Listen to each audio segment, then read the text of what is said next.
I'm Tracy E. Gilchrist, and this is Equal Entertainment. Lizzo is responding to the sexual harassment lawsuit filed against her and her production company. She says she is hurt by what she calls false allegations against her, and she said she doesn't normally respond, but found the allegations too outrageous to not address.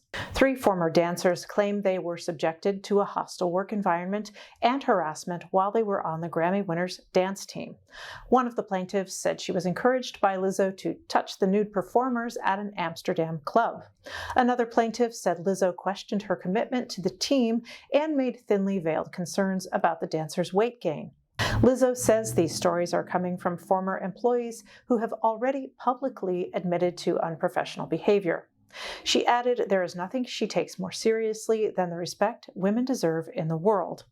In response to Lizzo's statement, a lawyer for the former dancers says Lizzo has failed her own brand and let down her fans. He also called Lizzo's statement dismissive and that it lacked empathy, and added to the plaintiff's emotional distress.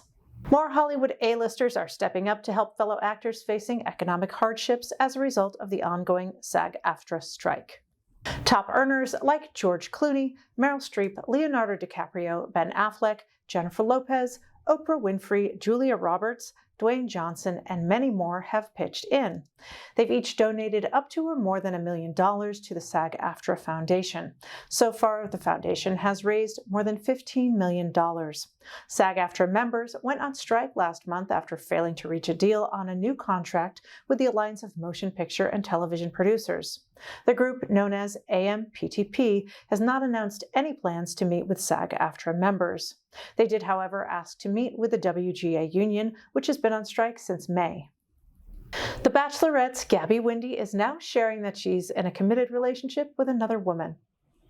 She's calling it a huge weight lifted.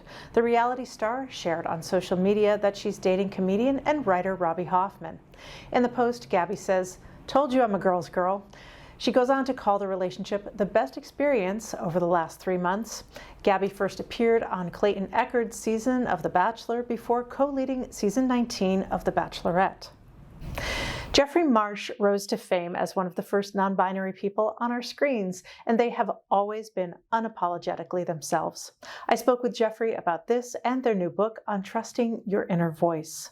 Ask you, for those who maybe aren't familiar with you, your history and how you became this incredible light who, just kind of shares your identity with the world and educates folks on, the use of terminology. And, it's just this beautiful light that you bring to, subjects that could be, seem like lecturing or, kind of just being a little bit too firm in speaking with people who don't maybe know things.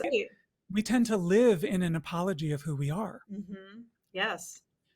And sometimes the power of telling the truth, even in those sticky places, is that you no longer apologize for who you are. Mm-hmm.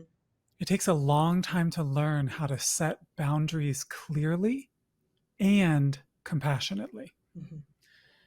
So one thing I vow to do is, do everything I can not to make other people feel bad. That's just a personal commitment that I have. And part of the way that I learned that was about 20 years ago. I almost died by suicide. That wasn't the first time. But this one was a little different. This time was a little different because I happened to have been in that dark place while at a Buddhist monastery. Oh, wow. And I left my little, I was staying on the monastery grounds, and I left my little hut. We call them hermitages. Mm-hmm. I left my little hut and I could see the stars. It was nighttime, about 3 a.m. And I walked along a path in the woods to get to the meditation hall at the monastery. And they always kept a lamp lit in that hall. Everyone was welcome all the time. Mm-hmm. I went into the hall. I sat facing the wall, which is how we meditate, and I could see my outline on the wall dancing in the lamplight. And for the first time in my life, I sat simply and still with the hopelessness. And I began to hear a voice of kindness an inner voice of love.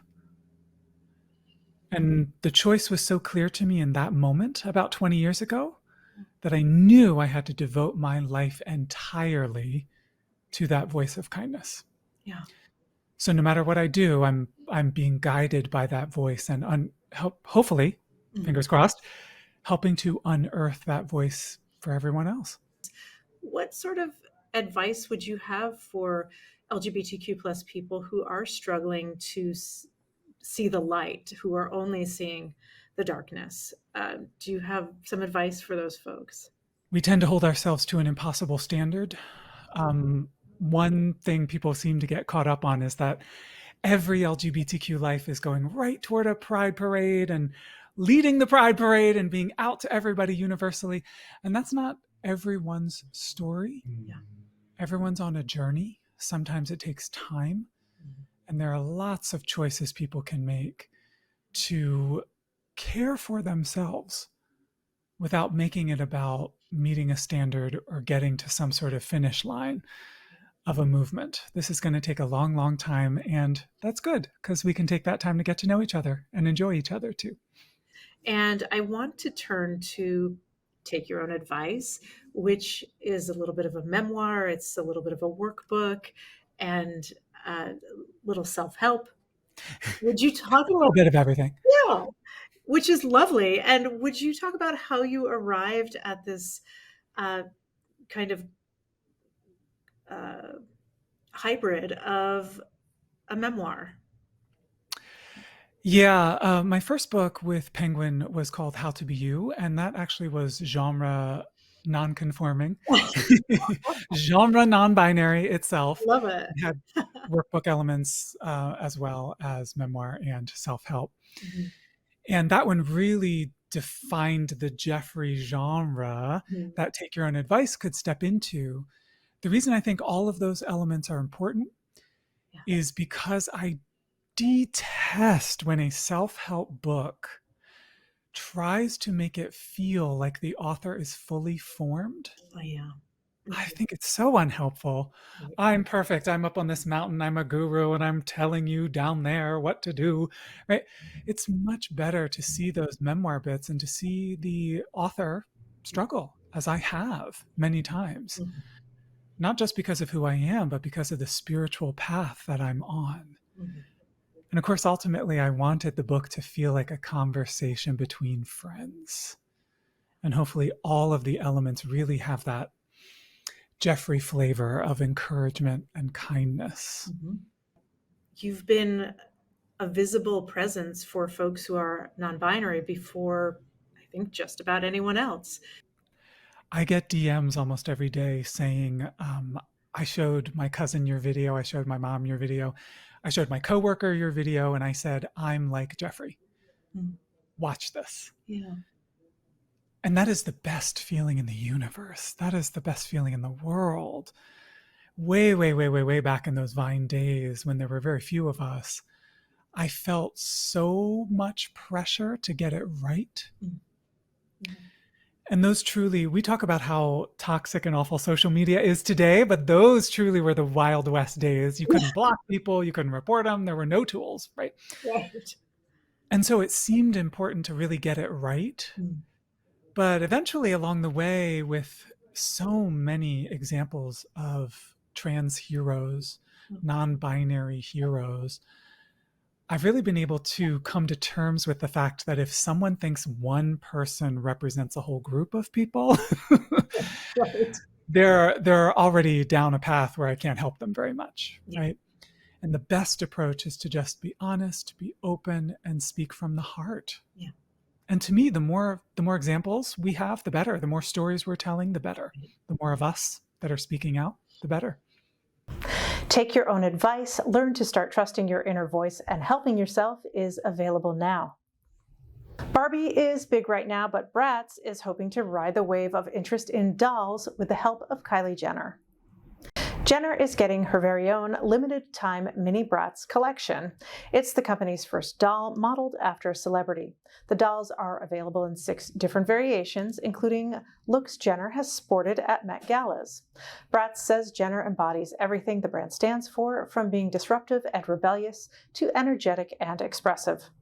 Some critics have already popped up, though, saying the dolls' complexions are much darker than Jenner's, but Bratz has historically featured inclusive skin tones. Freddie Mercury was known for his lavish clothes and personal items. Now, 14,000 of his own belongings are on display before they go up for auction. Some of the items going up for sale are his flamboyant stage costumes, handwritten drafts of Bohemian Rhapsody, and a baby grand piano. Mercury's personal items have been left undisturbed in his West London home for more than 30 years. He left his possessions to friend Mary Austin. Now she says she's selling almost everything to close that chapter of her life. The items will be on display at Sotheby's Central London office until September 5th and will go up for auction later that month. You can watch the Advocate channel live by downloading our app in the Apple or Google Play stores, and you can subscribe to our YouTube channel.